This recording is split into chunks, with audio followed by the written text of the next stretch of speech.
এবার ইসরায়েলের আকাশসীমা এবং সমুদ্র বন্দরে বড় ধরনের বাণিজ্যিক আঘাত হানল তুরস্ক।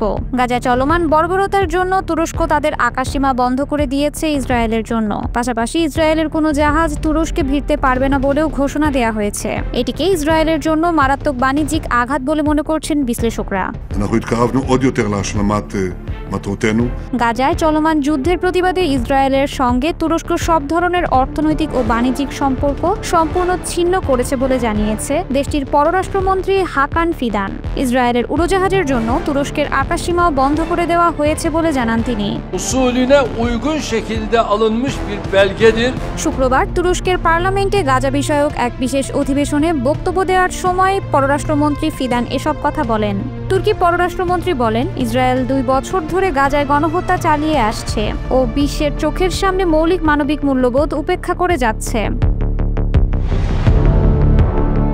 গাজায় স্থায়ী যুদ্ধবিরতি প্রতিষ্ঠা এবং অবিলম্বে মানবিক সহায়তা প্রবেশের দাবি জানিয়ে তুরস্ক গত বছরের মে মাসে ইসরায়েলের সঙ্গে সরাসরি বাণিজ্যিক সম্পর্ক ছিন্ন করে। 2023 সালে দুই দেশের মধ্যে $700 কোটি বাণিজ্য হয়েছিল।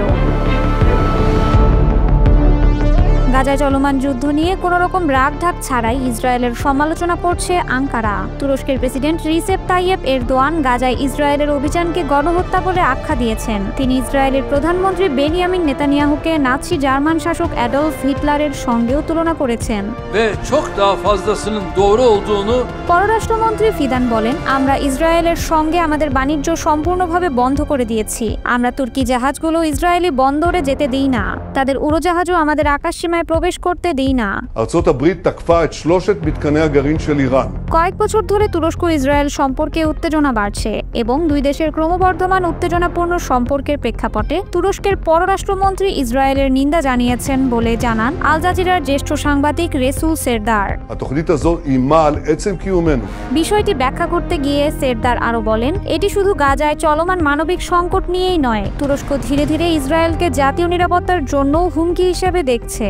CHP yöneticilerinin çoğunun parti içi çekişmede ইসরায়েলের সম্প্রসারণবাদ এবং মধ্যপ্রাচ্যে তাদের হামলাগুলো উদ্বেগের কারণ হয়ে দাঁড়িয়েছে বলেও উল্লেখ করেন রেসুল সেরদার। বিশেষ করে সিরিয়ায় ইসরায়েলের সাম্প্রতিক হামলা নিয়ে আঙ্কারার অভিযোগ, ইসরায়েল ইচ্ছাকৃতভাবে সিরিয়ার পুনর্গঠনের প্রচেষ্টা ব্যাহত করছে। দীর্ঘ 14 বছর ধরে সিরিয়ায় গৃহযুদ্ধ চলছে।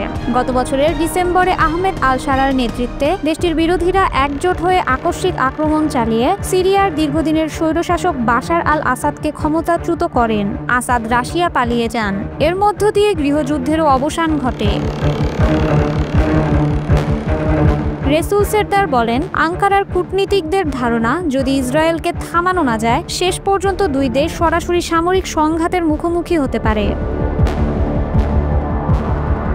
গত সপ্তাহে তুরস্কের সংবাদ মাধ্যমগুলোর খবরে বলা হয়েছিল, ইসরায়েলের সঙ্গে সাম্প্রতিক সামুদ্রিক যান চলাচলের ওপর নিষেধাজ্ঞা আরোপ করা হয়েছে, যদিও তখন পর্যন্ত সরকারিভাবে কোনো ঘোষণা দেওয়া হয়নি। সংবাদ মাধ্যমগুলো জানিয়েছিল, ইসরায়েলি জাহাজের তুরস্কে বন্দরে ভেড়ানো নিষিদ্ধ করা হয়েছে এবং তুরস্কের পতাকাবাহী জাহাজকে ইসরায়েলের বন্দরে প্রবেশের অনুমতি দেওয়া হয় না।